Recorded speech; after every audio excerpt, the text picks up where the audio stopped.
When I think about the 70s, the Vietnam War was still raging.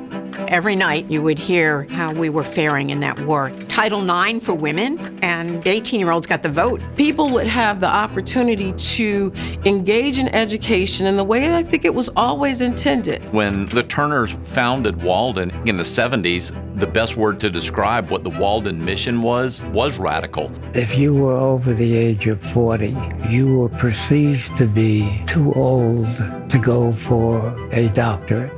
Bernie was very frustrated in the fact that he was a professor at an institution, wanted to be a dean, had to get his doctorate, and people were not recognizing that he had a mortgage payment, a family, and adult responsibilities. That had to change.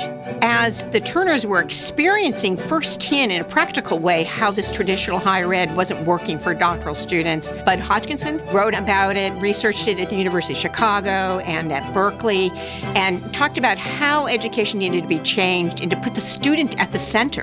No college instructor or professor had ever really looked at it from the angle of the student first. It was a paradigm shift. By the way, Bud's paper was called Walden U. That's where we get our name as well. The magic of those three coming together and having the energy to make a difference is the founding for our university today.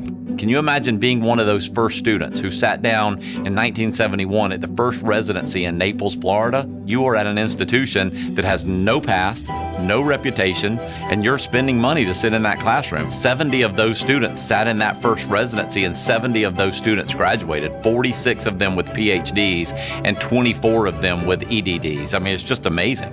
Can you imagine the faith that it took from the Turners and the students and the faculty and staff of Walden back then?